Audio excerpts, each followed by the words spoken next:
Hello दोस्तों, हमारे YouTube channel पे आप लोगों का स्वागत है। मैं हूं कमलकांत और अभी हम बात करेंगे बीपीएससी के संदर्भ में।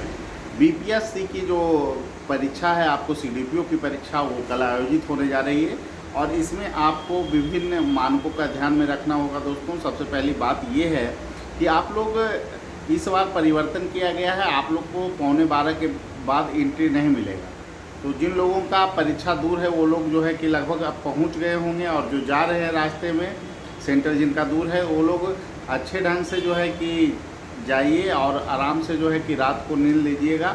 और दिमाग में ये बात रहनी चाहिए, कभी कभी होता है कि लेट हो जाता है और उसके बाद आपकी परीक्षा भी छूट सकती है। यानी 11:15 के बाद एंट्री पूर्णतः नहीं होगा, ये स्पष्ट रूप से बता दिया गया है। तो आप लोग को कोशिश करना है कि सेंटर पे 11 बजे तक ही पहुँच जाएँ, ठीक है। और सबसे बड़ी बात यह है दोस्तों कि इस बार जो परीक्षा है वो साफ़ सुथरे वातावरण में होने की गुंजाइश है, क्योंकि इस बार जो है पूरी तरह से बीपीएससी भी प्रयास कर रही है कि परीक्षा को जो है साफ़ सुथरे ढंग से लिया जाए, क्योंकि बीपीएससी पर एक बड़ा धब्बा जो है कि लग गया है। बीपीएससी 67 में जो चीज़ें हुई है वो बिल्कुल गलत है, और जिस दिशा में चीज़ें बीपीएससी में चल रही थी वह एक बड़े भ्रष्टाचार की ओर इशारा कर रही है। तो जो चीज़ें हैं उस पर लगातार हम लोग इस मुद्दे पर बोल ही रहे हैं कि इसकी सीबीआई जांच कम से कम करा ली जाए, दूध का दूध और पानी का पानी हो जाए, क्योंकि इसमें किसी की भी संलिप्तता हो, चाहे कितना भी बड़ा अधिकारी क्यों न हो, आयोग के अंदर का हो या आयोग के बाहर का हो, उस पर कार्रवाई होना चाहिए। ये हजारों लाखों छात्रों के भविष्य से जुड़ा हुआ मुद्दा है और इस पर हम कोई कंप्रोमाइज़ नहीं करेंगे। छात्रों के भविष्य के साथ अगर कोई खिलवाड़ करने का प्रयास किया जाएगा तो उस मुद्दे पर हम लोग आवाज़ उठाते रहेंगे, और ये हम लोगों की पहली प्राथमिकता है। हम पहले दिन से ही इस बात को बोलते आए हैं कि छात्रों के मुद्दे पर कोई समझौता संभव नहीं है। और सबसे बड़ी बात ये है कि हमारे यहाँ सैकड़ों की संख्या में छात्र इंटरव्यू देते हैं और उनको हम विश्वास दिलाते हैं कि आपको प्रतिभा के बल पर आपका सिलेक्शन होगा। आप विश्वास कीजिए कि बहुत ग्रामीण रूट के बच्चे जिनका जो है कि आपको हम लोग ऑनलाइन जब इंटरव्यू लेते हैं तो बहुत लोगों का ऐसा भी होता है कि उनके घर जो है पक्के के नहीं बने हुए हैं। आप सोचिए कि क्या स्थितियां हैं, मतलब कच्चा मकान है और फूस का मकान है, वो लोग भी हमारे यहाँ इंटरव्यू से जुड़ते हैं। बहुत सारे लोग कहते हैं कि सर आप लोग इस मुद्दे पर क्यों बोलते हैं, कौन बोलेगा इस मुद्दे पर? अगर बीपीएससी में भ्रष्टाचार होगा और उस मुद्दे पर हम लोग नहीं बोलेंगे तो हम लोग कोचिंग क्यों खोल के बैठे हुए हैं? मतलब सिस्टम कुछ भी करे और उसके खिलाफ जो है स्टूडेंट आवाज़ नहीं उठाए, छात्र शिक्षक आवाज़ नहीं उठाए, तो कौन आवाज़ उठाएगा?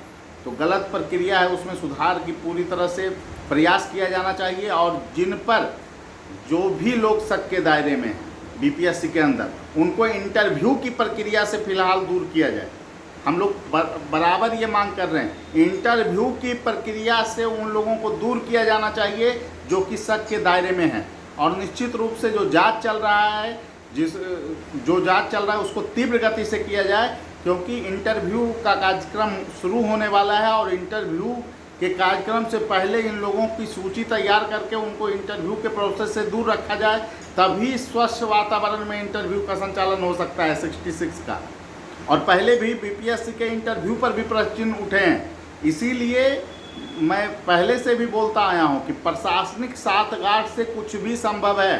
सचिव स्तर के अधिकारी अगर कोचिंग संस्थान से जुड़े हुए हैं तो ये कोई गर्व की बात नहीं है, इस राज्य के लिए यह शर्म की बात है कि कोई ऐसा अधिकारी जो है कि आपको कोचिंग संस्थान से जुड़कर जो है कि आपको सबसे बड़ी बात यह है कि उनका काम है अपने डिपार्टमेंट में काम करना, तो क्यों वो कोचिंग संस्थान में आ रहे हैं, क्यों कोचिंग संस्थान में इंटरव्यू कार्यक्रम से वो जुड़ रहे हैं? और निश्चित रूप से अगर उनमें इतनी ही सत्यनिष्ठा है तो खुलकर सामने रखें सारी बातों को। और मैं ज़्यादा नहीं बोलूँगा, इस मुद्दे पर काम कर रही है एसआईटी, और मुझे विश्वास है बिहार में सुशासन बाबू पे कि वो इसमें निष्पक्ष जांच करवाएंगे।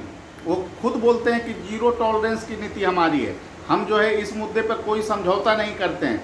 तो आज ये उनकी अग्नि परीक्षा है कि वो इस मुद्दे पर क्या करते हैं। सबसे बड़ी बात यह है कि बिहार के एक परीक्षा का मैटर नहीं है, पुलिस का क्वेश्चन आउट, सचिवालय का क्वेश्चन आउट, दरोगा का क्वेश्चन आउट, मतलब बिहार पेपर आउट राज्य के रूप में अब जाने लगा है। कटअप से कोई मतलब नहीं है। हम लोग से छात्र बोलते हैं सर कटअप क्या जाएगा, तो कटअप तो मेरिट पर हम लोग निकालेंगे ना कि मेरिट क्या जा सकता है इसका। तो जब पेपर आउट से ही कटअप का निर्धारण होने लगेगा तब तो प्रतिभा का पूर्णतः दमन इस राज्य में होगा। और हम लोग क्यों आवाज़ नहीं उठाएं, सीधा सवाल है। अगर गलत होगा तो हम लोग आवाज़ उठाएंगे और हम लोग डरने वाले नहीं हैं। कोई भी दबिश का अगर प्रयास किया जाएगा तो इसके लिए सबसे पहले हम लोग आवाज़ उठाएंगे, छात्रों के बीच रखेंगे कि क्या हो रहा है। और सबसे बड़ी बात यह है कि हम लोग निष्पक्ष जांच चाहते हैं। इतनी बड़ी इंस्टीट्यूट और इतनी बड़ी संस्था पर आज भ्रष्टाचार के आरोप लगे, बिहार के स्वाभिमान के साथ आज खिलवाड़ करने का प्रयास किया गया है। इसको बिल्कुल बकसने की ज़रूरत नहीं है। जो भी लोग इसमें संलिप्त हैं उनको कटघरे में डाला जाना चाहिए। और एक बात और मैं बोलता हूं कि छात्र, आप लोग जो भी परीक्षार्थी हैं, आप लोग तैयारी कीजिए अच्छे ढंग से और स्वच्छ वातावरण में परीक्षा लिया जाए। ये सरकार का मूल दायित्व है, इसको तय करना पड़ेगा आपको। और जो है कि जो भी समस्या है, जो छात्र मुद्दे उठा रहे हैं, उसको तमाम संस्था, जितनी भी प्रतियोगिता परीक्षा की इंस्टीट्यूट है, उसको लागू करनी पड़ेगी। और एक बात और हम कहना चाहेंगे कि ESI के जो छात्र इंटरव्यू कार्यक्रम से जुड़ना चाहते हैं हम लोग से, वो जुड़ सकते हैं। हमारे फ़ोन नंबर 7004291557 पे कॉल कर सकते हैं, या 66 के इंटरव्यू कार्यक्रम से जुड़ना है तो आप लोग जुड़ सकते हैं। लेकिन एक बात देखिए दोस्तों, मैं स्पष्ट रूप से बोल देना चाहता हूँ, जो चीज़ें चल रही है कि आप लोग क्यों बोल रहे हैं, कौन बोलेगा इस इशू पे? सीधा संवाद है हमारा, कौन इस इशू पे बोलेगा? हम तो कोई अलग बात रखे ही नहीं है। हम तो बोले कि निष्पक्ष जांच होनी चाहिए, इसमें क्या गलत है? और निष्पक्ष जांच की मांग हमेशा हम लोग करते रहेंगे। और निष्पक्ष जांच ही एक ऐसा विकल्प है जो कि बिहार में करप्शन को रोक सकता है, पेपर लीकेज को रोक सकता है। बिहार में बोर्ड का परीक्षा हो, इंटर का परीक्षा, कोई भी परीक्षा हो, सभी का क्वेश्चन आउट रहता है। और यही कारण है कि इतने कॉन्फिडेंस लेवल इन माफियाओं का बढ़ गया है कि पुलिस का परीक्षा हो, दरोगा का परीक्षा हो, फायरमैन का हो, सचिवालय का हो, BPSC का हो, सबका क्वेश्चन आउट। और इतना दिन से क्या हो रहा है, इतने बड़े बड़े ईमानदार ऑफिसर हैं बिहार में, तो वो क्यों नहीं दे रहे हैं कि किस तरह से परीक्षा की मॉनिटरिंग हो, कैसे परीक्षा का संचालन हो? वही लोग दे दिशा निर्देश। उन लोगों को तो पहले काम होना चाहिए कि इस पर दिशा निर्देश दें कि कैसे परीक्षा को कड़ा ढंग से आयोजित किया जा सकता है, कैसे।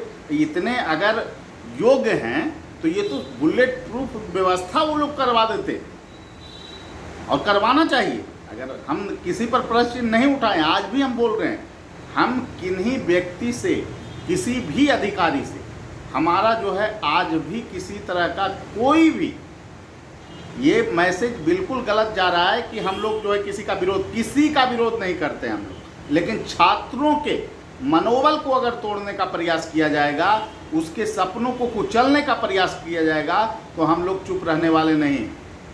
चाहे जो होना है होगा, लेकिन निष्पक्ष जांच होनी चाहिए।